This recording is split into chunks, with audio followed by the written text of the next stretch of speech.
నమస్తే, నేను Yogita. Welcome to సత్యాగ్రహి. అప్పులు కొంత గజిబిజి సబ్జెక్ట్, కానీ దీన్ని చాలా చాలా ఇంట్రెస్టింగ్గా అందరికీ అర్థమయ్యేలా వెరీ సింపుల్ వర్డ్స్లో మీకు ఎక్స్ప్లెయిన్ చేస్తా. అస్సలు గందరగోళం ఉండదు. ఇప్పుడు నేను చెప్పబోయే విషయాలతో రాష్ట్రంలో అప్పులు, మనం పడే తిప్పలు రెండు అర్థమవుతాయి. స్కిప్ చేయకుండా చివరి వరకు ఈ వీడియో చూడండి, చాలా బాగుంటుంది. ముందే చెప్పినట్లు ఈరోజు మనం మాట్లాడబోయే టాపిక్ రాష్ట్రం చేస్తున్న అప్పులు. ఇది మన రాష్ట్ర భవిష్యత్తుకు, మన పిల్లల ఫ్యూచర్కు, అంతెందుకు ప్రతి ఒక్కరి జేబుపై ప్రభావం చూపే అతిపెద్ద అంశం. చాలామంది అనుకుంటారు, ప్రభుత్వం అప్పులు చేస్తే మనకేంటి, ప్రభుత్వం చూసుకుంటుంది కదా, మనకేం సంబంధం అని. కానీ అది నిజం కాదు. ప్రభుత్వం తెచ్చే ప్రతి రూపాయి అప్పుకు వడ్డీ కట్టాల్సింది, చివరకు ఆ రుణం తీర్చాల్సింది మనమే. అది ఎలాగో కూడా చెప్తా. ఆ భారం మనపై ఎలా పడుతుందో తెలుసా? పన్నుల రూపంలోనో, రకరకాల ఛార్జీల రూపంలోనో డైరెక్ట్ ఎఫెక్ట్ మనపైనే పడుతుంది. దాని గురించి చెప్పే ముందు ఒకసారి ఫ్లాష్ బ్యాక్కి వెళ్దాం. ఎలక్షన్ల ముందు కాంగ్రెస్ నాయకులు మన ముందుకొచ్చి ఏం చెప్పారు? రాష్ట్ర ఆర్థిక వ్యవస్థను పూర్తిగా గాడిలో పెడతాం, రాష్ట్రాన్ని ప్రగతి పదంలో పరుగులు పెట్టిస్తాం, ఆదాయాన్ని పెంచుతాం అని ఊదరగొట్టారు కదా. రకరకాల హామీలు ఇచ్చారుగా. అలానే కదా కాంగ్రెస్ ప్రభుత్వం అధికారంలోకి వచ్చింది. కానీ ఇప్పుడు జరుగుతుంది ఏంటి? రోజువారీ పాలన నడవాలన్నా, ఇచ్చిన హామీలను నెరవేర్చాలన్నా బడ్జెట్ ఆదాయం సరిపోక అడ్డగోలుగా అప్పులు చేస్తున్నారు. ఆ భారాన్ని ప్రజలపై మోపుతున్నారు. ఇప్పుడు తాజాగా బయటకు వచ్చిన లెక్కలు చూస్తే ఎవరికైనా మైండ్ బ్లాంక్ అవ్వాల్సిందే.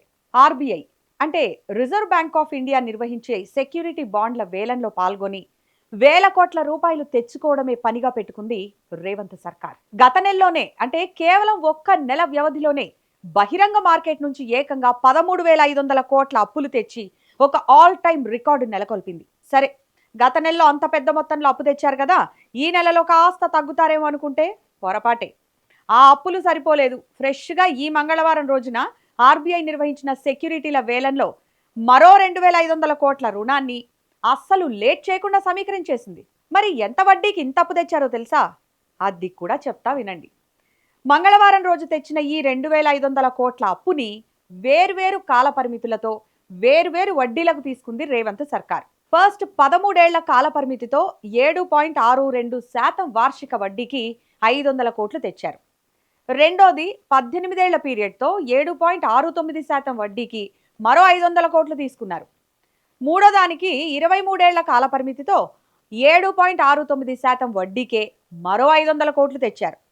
ఇక నాలుగోది ఏకంగా 29 ఏళ్ల దీర్ఘకాలిక పరిమితితో 7.70% భారీ వడ్డీకి మరో 100 కోట్లు తీసుకున్నారు.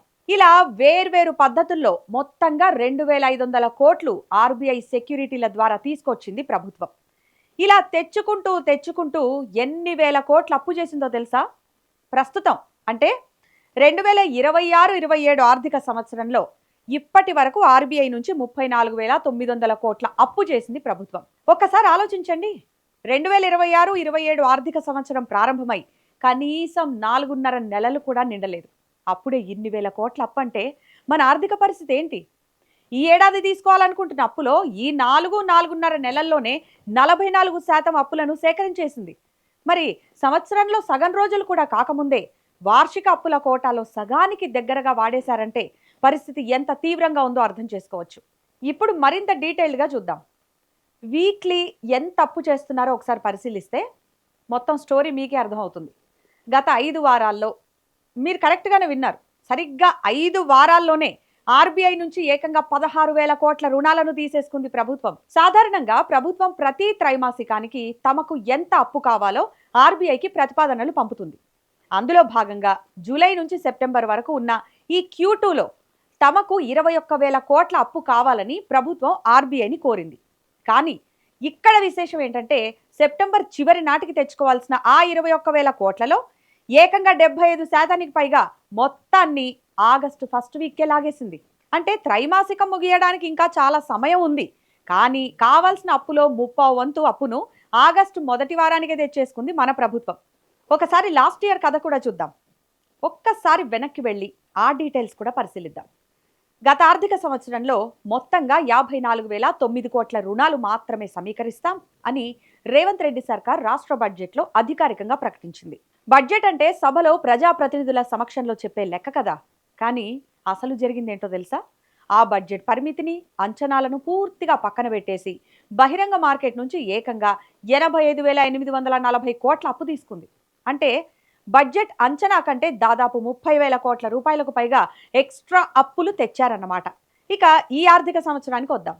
మొత్తం 80,000 కోట్ల రుణాలు సమీకరిస్తామని రాష్ట్ర ప్రభుత్వం ముందుగా చెప్పింది. కానీ ఈ దూకుడు స్పీడు ఏ మాత్రం తగ్గకుండా 4.5 నెలలు తిరగకుండానే 34,900 కోట్లు తెచ్చేసుకుంది ప్రభుత్వం. అంటే ఈసారి కూడా ప్రభుత్వం పెట్టిన వార్షిక రుణ పరిమితిని దాటేసి భారీగా అప్పులు తేవడం ఖాయంగా కనిపిస్తోంది. ఇక ఇప్పుడు అసలైన పాయింట్కి వద్దాం.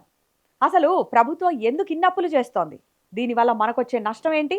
ప్రభుత్వానికి వచ్చే సాధారణ ఆదాయం అంటే రెవెన్యూ ఒకవైపు ఉంటుంది, ప్రభుత్వం చేసే ఖర్చులు అంటే ఎక్స్పెండిచర్ మరోవైపు ఉంటాయి. ఈ రెండింటి మధ్య ఉన్న భారీ వ్యత్యాసాన్నే మనం ద్రవ్య లోటు అంటాం. ఇక ఇంగ్లీష్లో చెప్పాలంటే ఫిస్కల్ డెఫిసిట్ అంటాం. ఈ ద్రవ్య లోటును పూడ్చుకోవడానికి రేవంత్ రెడ్డి సర్కార్ బహిరంగ మార్కెట్ రుణాలపై విపరీతంగా ఆధారపడుతోంది. ఇక్కడ మనం గమనించాల్సిన కీలక విషయాలు కొన్ని ఉన్నాయి. ఒకటి, అధిక వడ్డీ రేట్లు, సుదీర్ఘ కాలపరిమితి. మనం ఇందాక చెప్పుకున్నట్టుగా ప్రభుత్వం తెస్తున్న అప్పులన్నీ 7.6% నుంచి 7.7% వరకు ఉన్న అధిక వడ్డీ రేట్లతో తెస్తున్నారు. పైగా ఇవి 13 ఏళ్లు, 18 ఏళ్లు, 23 ఏళ్లు, చివరికి 29 ఏళ్ల సుదీర్ఘ కాలపరిమితి ఉన్న రుణాలు. అంటే ఈరోజు ప్రభుత్వం తెస్తున్న ఈ అప్పుల వడ్డీలను, అసలును రాబోయే 20 నుంచి 30 సంవత్సరాల పాటు మనతో పాటు మన భవిష్యత్తు తరాలు, మన పిల్లలు కడుతూనే ఉండాలి.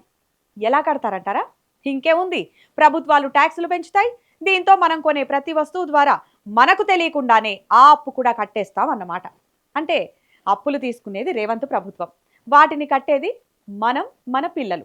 సరే, అప్పు తీసుకున్నారు. ఒక రకంగా చెప్పాలంటే అప్పు తీసుకోవడం అనేది ఎప్పుడైనా తప్పు కాదు. కానీ ఆ అప్పుని ఎక్కడ ఉపయోగిస్తున్నామనేదే ఇంపార్టెంట్. తీసుకున్న అప్పుతో ప్రాజెక్టులు కట్టినా, పరిశ్రమలు తెచ్చినా, మౌలిక వసతులు పెంచినా దానివల్ల భవిష్యత్తులో ఆదాయం వస్తుంది, ఉద్యోగాలు కూడా వస్తాయి. కానీ ఇప్పుడు జరుగుతోంది ఏంటి? కేవలం రోజువారీ పాలన నడపడానికి, తాత్కాలిక రాజకీయ ప్రయోజనాల కోసం, ఉత్పత్తినే ఇవ్వని ఖర్చుల కోసం ఈ అప్పులను విచ్చలవిడిగా వాడుతున్నారు. ఇదే ఇప్పుడు అందరినీ భయపెడుతున్న అంశం. ఆర్థిక నిపుణులు ఇప్పుడు ఒక వార్నింగ్ కూడా ఇస్తున్నారు.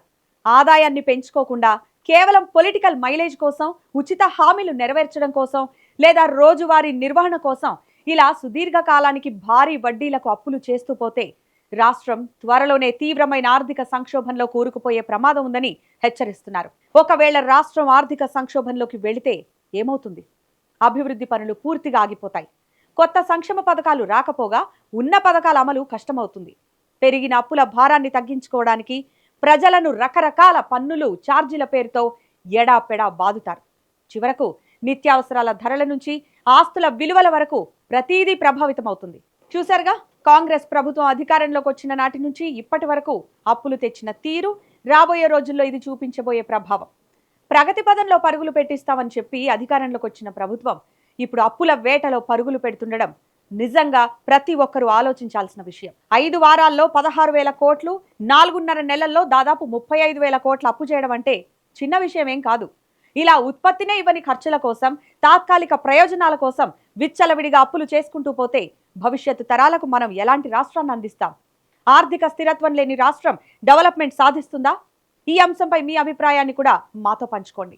ప్రభుత్వం తీసుకొస్తున్న ఈ అప్పులపై మీరేమనుకుంటున్నారో ఈ వీడియో కింద కామెంట్ సెక్షన్లో తప్పకుండా మాకు తెలియజేయండి.